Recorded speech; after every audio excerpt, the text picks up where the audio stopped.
Teachers ডের দিন সকাল সকাল সুন্দরভাবে সেজেগুজে শাড়ি পরে রেডি হয়ে নিয়ে হাঁটা দিয়েছি কলেজের পথে।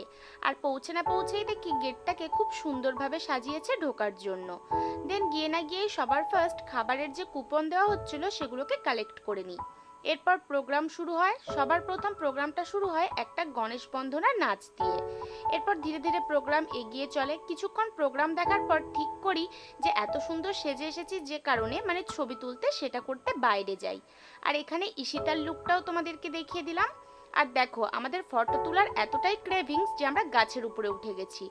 আর আমাদের ক্যামেরাম্যান ছিল প্রতীক। ঈশিতা একা নয়, আমিও গাছে উঠেছিলাম ছবি তোলার জন্য। এরপর সুন্দর সুন্দর কিছু ক্লিপ নিয়ে নিই ভালোভাবে ভিডিও এডিট করব বলে, একাও আর সাথে দুজন মিলেও। এরপর হাঁপিয়ে গেছিলাম বলে বিরিয়ানির প্যাকেটটা নিয়ে একটা জায়গায় গিয়ে বসে পড়ি। ওখানে বসে পড়ার পরে বিরিয়ানির প্যাকেট খুলে দুজনে খেয়ে ফেলি।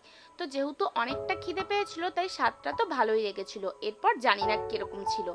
তো তারপর খাওয়ার পর মনে হলো গলাটা একটু ভেজাতে হবে, তো ক্যান্টিন থেকে একটা মাউন্টেন ডিও নিয়ে এসে প্রথমে ঈশিতা তারপর আমি খাই। আমার না এগুলো ভীষণ ঝাঁজ লাগে। তো যাই হোক, তারপর আবার আমরা ভিতরে যাই, গিয়ে প্রোগ্রামটা কন্টিনিউ দেখতে থাকি।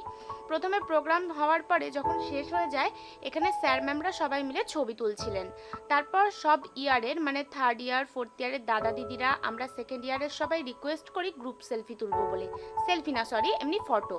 তো সবাই এখানে বসে পড়েছিলাম। তারপর 1.5 ঘন্টা ধরে নাচানাচি হয়েছিল। সেগুলোর ক্লিপ নেওয়া অ্যালাউ ছিল না।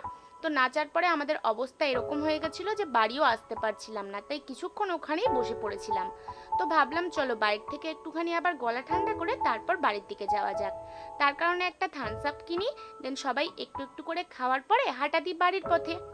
তো আজকের জন্য এইটুকুই। কেমন লাগলো জানিও। Bye bye.